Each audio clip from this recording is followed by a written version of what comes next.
le remets, OK? Communistes. Des communistes. Je l'aime. Ça rime. C'est Richard Martineau, ça, hein?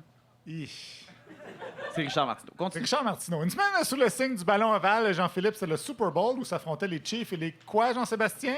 Les Red Sox du Minnesota. Vous êtes aussi connaisseur que Pascal Nadeau. Son équipe, les Chiefs de Kansas City, vient tout juste de remporter le Super Bowl à Miami, battant l'équipe de San Francisco. Voilà. Belle façon de s'en sortir, quand même. Mais j'avoue que quand t'as jamais prononcé ça, puis tu vois Ouais, 49, c'est ça, sur le prompteur. qu'est-ce que tu fais, tu sais?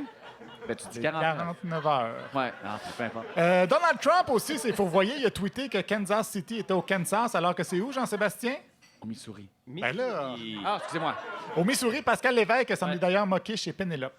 Il y a une ville, Kansas City, au Kansas, mais ça n'a rien à voir là, en termes de taille. Là. C'est une toute petite ville par rapport à Kansas City, au Missouri, que je pense que compte plus d'un demi-million d'habitants.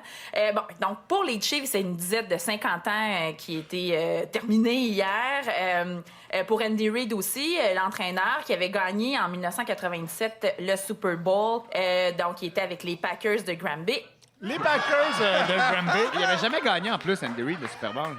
comme assistant, je pense. Comme assistant, Ah, oui, ouais, pas ouais, comme... coach. Donc, Kansas City, c'est peut-être au Missouri, mais Granby, c'est en Montérégie, pas au Wisconsin comme Green Bay. Sinon, beaucoup de monde se sont plaints de Stéphane Bédard, ancien député péquiste et panéliste à l'émission La Joute de LCN, qui a dit ceci à propos du Super Bowl. Oui, il y avait une symbolique deuxième degré. On était face à deux latinos, donc aux États-Unis, là, qui fêtaient une fête traditionnelle américaine, mais au départ blanche, là, parce que, oui, il y a beaucoup de joueurs noirs, mais dans les fêtes, les stades, quand tu vas dans un stade, c'est beaucoup de blancs parce que ça coûte cher aller dans un stade. Donc, on l'a récupéré. Bon, il y a beaucoup de monde qui ont dit que c'était des propos racistes. Ça me semble un petit peu exagéré parce qu'on a le racisme assez facile de nos jours. Selon les statistiques, effectivement, c'est vrai que les personnes de couleur sont généralement plus pauvres que les Blancs aux États-Unis. Peut-être pas de là à tirer des conclusions sur le football, mais en même temps, selon les statistiques aussi, les personnes qui ont un logo du PQ sur leur avatar Twitter sont plus à risque de faire des commentaires maladroits sur l'origine ethnique des amateurs de football. Mais ce qui a surtout fait jaser, c'est le spectacle de la mi-temps où, comme disait Lise Ravary au 98.5, On appelle ça le show de la mi-temps. Puis moi, je sais pas, dans ma tête, ce que j'entendais, c'est le show, le spectacle de l'entrejambe. le spectacle de l'entrejambe, ça, c'est la version polie parce qu'elle n'est pas la seule à avoir été indignée. Même les Snowflakes, J.C. Wallet et Vince Cochon de Radio X, la radio du politiquement correct, ont trouvé ça too much. C'est bon. À un moment donné, là, Ça bounce. je pense qu'on voyait les deux lèvres chaque bord. Oui! Tellement le string rentrait direct dans le milieu. Un cas de minou sur poteau. On a tous vu les mêmes choses, là. J-Lo a commencé son set comme une effeuilleuse. La lumière fut à son kit de cuir qui a levé le fly, ça a pris 2 minutes. Tabarouette, elle glissait. Pas de musique, tu l'aurais entendu frotter. Y a-tu moyen d'être sexy sans charrue? Je sais pas si je me suis... Il y a comme une ligne, là, maintenant. Eh, boy, c'est en 82, ça? Super Bowl 82. Ces deux-là sonnent beaucoup comme Shane Gagnon, la parodie des radios de Québec, que vous pouvez pas entendre au Spornographe sur audio, disponible dès maintenant. Mais c'est drôle parce que Monsieur Wallet, si on peut l'appeler monsieur, n'a pas toujours été contre ça, les femmes sexy d'un certain âge. En 2014, il trouvait que les gens qui se plaignaient de la tenue d'un événement intitulé le MILF au thon dans un bar de Québec étaient pas mal puritains. Y a-tu du monde qui manque un peu de sourire, là? Un peu de plaisir? Exact. Un peu de plaisir. Un peu de légèreté. Vous êtes pas correct, mais c'est pas grave. Un peu de sucré, un peu dans la vie. C'est faut tout le temps, ça n'a pas de bon sens! Faut tout le temps que ça soit, là, la fin du monde, là. Tu sais, c'est... Je vais lancer mon crayon! L'indignation facile. Bon, maintenant, c'est lui qui est indigné. Ça n'a pas de bon sens, la fin du monde. À cause de Jennifer Lopez. Par contre, selon lui, on revient en 2020, ceux qui ont trouvé ça correct comme spectacle devraient arrêter de se plaindre. Beaucoup de gens qui non, puis c'est correct, les femmes font ce qu'ils veulent. Je suis d'accord avec vous autres. Tout à fait. Mais après ça, venez pas me parler de la culture du viol. Puis, regarde, là, par exemple, on le prend, parfait, on le prend. Les femmes ont le droit de faire ce qu'ils veulent, ils ont le droit de vivre. Moi, je suis d'accord.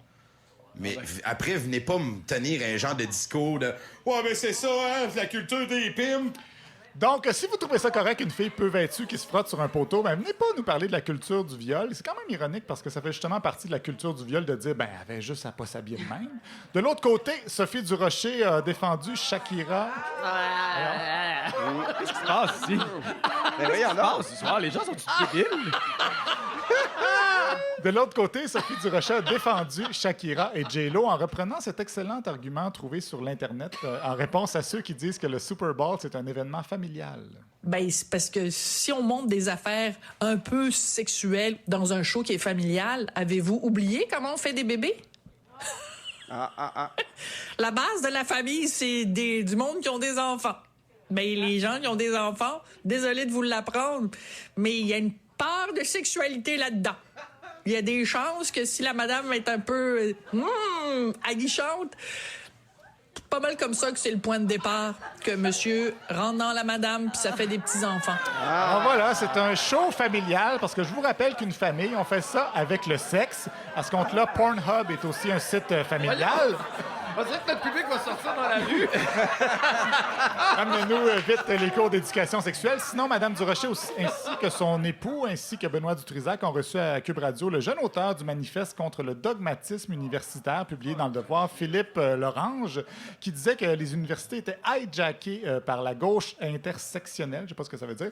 Surtout, Sophie Durocher a quand même proposé au jeune homme que c'est peut-être too much quand même de comparer nos universités avec les camps de rééducation de la Chine de Mao, ce à quoi il a répondu. C'est carrément vers ça qu'on se dirige, malheureusement. Surtout dans les départements d'art, de sciences humaines, de droit.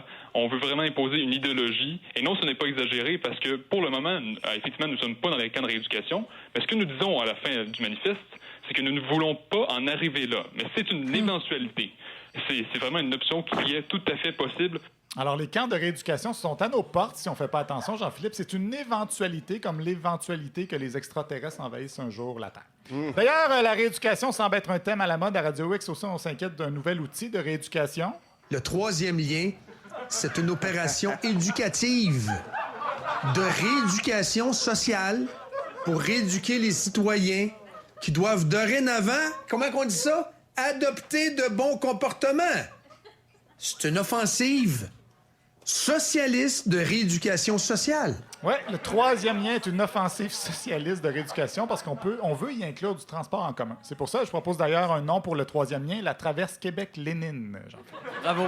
Et vous trouvez peut-être ça inquiétant pour l'avenir, tout ça, mais comme dirait Manon Massé... Continuons notre travail, bienvenue parmi nous, et que l'avenir nous dise ce qu'elle a à nous dire. Que l'avenir nous dise ce qu'elle a à nous dire. Manon Massé, Jojo Savard, même combat. Merci, Olivier Niquette.